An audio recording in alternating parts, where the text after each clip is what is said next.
ranger? Parce que si c'est le cas, et ben c'est le cas. Tu fais que ça. Ranger, ranger, ranger. Every day we escape losing all of our faith. Salut mes paillettes. J'espère que vous allez bien.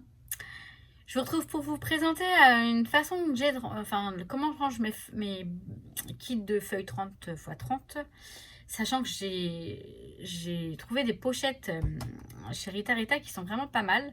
Alors je tenais à partager pour les personnes surtout qui n'ont pas encore de pochettes, qui voudraient investir. Il y a les pochettes comme je voulais vous montrer qui sont très bien, mais celles que j'ai trouvées là chez Rita Rita, je trouve qu'elles sont mieux quand on a un système de rangement bon, vous allez voir, je vais vous montrer tout parce que c'est plus simple. Et je vous mets le lien de ces pochettes en dessous de la vidéo pour les retrouver. C'est une boutique espagnole, donc ce sera peut-être plus simple si ça vous intéresse. Il n'y a pas de partenariat, il n'y a pas de... Je me fais pas de fric là-dessus, hein, non, mais c'était vraiment pour partager avec vous. J'étais en train de finir mon rangement des papiers. Je me suis dit, attends, je vais leur montrer parce que ça peut éventuellement intéresser certaines personnes, peut-être. Ne sait-on jamais. Je vous laisse avec la suite. Alors, donc là, on se retrouve dans une autre partie de mon... On est dans une partie de mon salon. Derrière une porte, voilà, c'est un petit... Donc, j'ai ce meuble-là. Vous voyez, un meuble comme ça. Avec quelques matériels de scrap, hein, mais surtout des feutres à alcool, des choses comme ça. Et beaucoup de matériel pour la Cricut. Là, j'ai des tags, j'ai beaucoup de choses, mais bon, c'est pas le sujet. Je vais vous montrer, je vais vous parler des pochettes. Alors là, je vous explique. Là, donc j'ai ce rangement-là pour les papiers, je crois qu'il me vient de chez Craftelier, dans lequel je mets des collections de papiers qui sont rangées dans des pochettes. Donc, au départ, les pochettes, ce sont celles-ci. Hop, vous voyez, ce type de pochettes-là, qui sont très bien. Hein, je dis pas le contraire, elles sont très bien ces pochettes. Avec le clip, ok, elles sont très bien. Mais pour ce type de rangement-là, c'est pas l'idéal. Parce que par exemple, alors je sais pas si ça va le faire, parce que comme par hasard je filme, mais voilà, ça bloque pas, comme par hasard. Et pourtant, à chaque fois, avec le petit bouton là, et ben ça bloque. Voilà, bon là ça bloque, mais c'est pas le problème. Ça coince, voilà, ça coince. Là ça coince parce qu'il y a le... Voilà. Là, ça coince un peu aussi. Avec le bouton. Non, c'est même pas le bouton. Bon, bref. C'est un petit peu embêtant quand même. Si, là, ça coince avec le bouton. Non, c'est pas le bouton. Non plus. Bon. Regardez, mais si. Ah si, elle s'est ouverte. Elle s'est ouverte et du coup, vous voyez, c'est un petit peu embêtant. Donc, ça va, c'est pas la fin du monde, etc. Hein. Ces pochettes-là, surtout celles-ci en couleur, elles sont très belles. Mais je ne les utilise pas pour ce rangement-là. Je les mets ailleurs. Parce que je vais vous montrer les autres pochettes dont je vous parle. Et après, je vous montre ce que ça donne ici. Donc, j'ai déjà commencé à tout remplacer. Hein. Tout ça, c'est remplacé par les nouvelles pochettes. Et c'est beaucoup plus fluide. Je vous montre d'abord les pochettes et je vous remontre après comment ça se passe ici. Donc, les fameuses pochettes, ce sont celles-ci.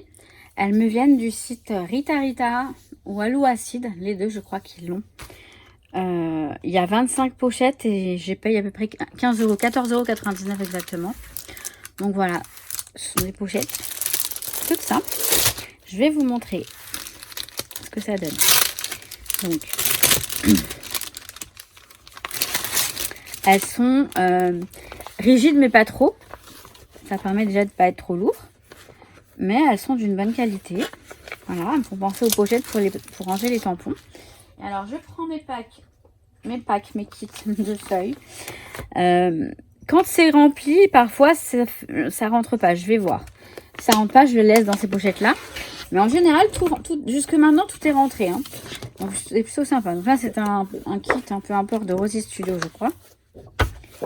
Qui, pareil, me donne envie de le scraper. Tout ce que je range, hein, je me dis, j'ai envie de le scraper. C'est pour ça que je me dis, là c'est vraiment le temps de s'y mettre et de freiner, mais grave, freiner les achats. Donc, voilà, le papier, il rentre juste dedans.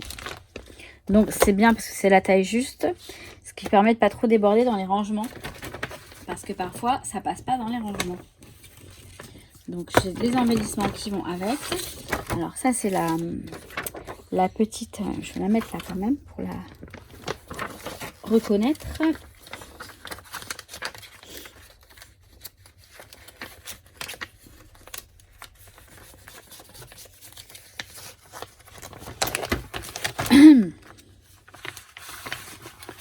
Donc ça c'est voilà. Voilà. Ensuite je vais mettre donc, dans cette pochette là qui me vient de chez Craftelier, j'avais mis les die cuts. Donc au moins comme ça, c'est bien. Et puis j'ai quelques éléments qui vont avec.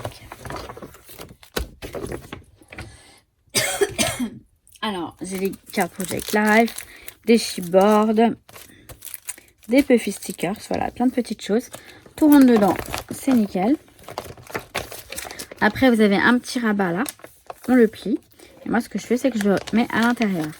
Donc je vais faire comme ça pour tous les autres kits. Et je vais vous montrer ce que ça donne après dans mon rangement. Vous voyez, hop, le kit il est bien. Et on gagne de la place. Je vous assure qu'on gagne de la place. Elles sont moins, je sais pas, elles sont plus compactes en fait. Donc je fais la suite et je reviens. Voilà, j'ai tout mis dans les pochettes. Donc je sais pas si vous vous en rendez compte maintenant ici comme ça, mais c'est vraiment un gain de place. Et alors même celles qui sont, voilà, celle-ci elle est assez remplie, ça passe. Celle-ci également. Donc, sauf que j'arrive pas à rabattre le petit rabat, mais c'est pas bien grave. Et il y en a une, juste une. Alors là, j'ai deux collections. J'en ai mis une devant, une derrière. Ça me permet d'avoir une seule pochette pour les deux. Ça suffit amplement. Et là, voilà, celle-ci, elle est remplie. Et surtout, il y a cette planche d'alphabet chipboard qui est trop longue. Bon, c'est pas bien grave, je le fermerai pas. Mais en tout cas, tout est là-dedans. Donc maintenant, je vais vous montrer ce que ça donne là-bas dans le rangement, dans le meuble. Voilà, donc j'ai mis toutes mes pochettes donc, dans mon rangement. Et alors, avant, si vous voulez, ça faisait plus encombré. Là, je trouve qu'avec celle-ci, ça fait vraiment beaucoup plus concentré. Et puis, ça fait mieux. Enfin, ça fait plus propre, plus rangé. Pour moi, c'est mon avis, hein, ce n'est que mon avis. Alors après, si vous avez déjà des pochettes 30-30 et que je suis pas en train de vous dire d'investir forcément dans celle-ci, c'est pour les personnes qui cherchent des rangements pour les papiers. Bon, ben voilà, au moins, c'est très pratique. Ça rentre aussi bien là que dans le meuble Kallax ou un autre rangement papier 30-30, puisque les feuilles, elles sont vraiment ajustées à la taille du papier. Voilà, donc c'était un petit truc comme ça, histoire de, si ça peut vous intéresser. C'était ça. Voilà, donc vous avez vu vous voyez de quoi je veux vous parler. Alors après, je sais c'est une boutique espagnole. Je sais, c'est pas forcément...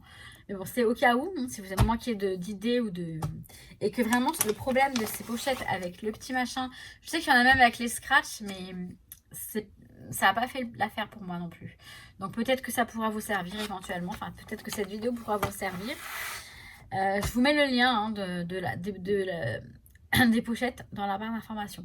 Voilà. Sur ce, je vous souhaite tout plein de bonnes choses. Je vous dis à très très vite. Mais surtout, je vous dis que je vous kiffe. Ciao, ciao mes paillettes. À très bientôt. Every day we escape, losing all of our faith.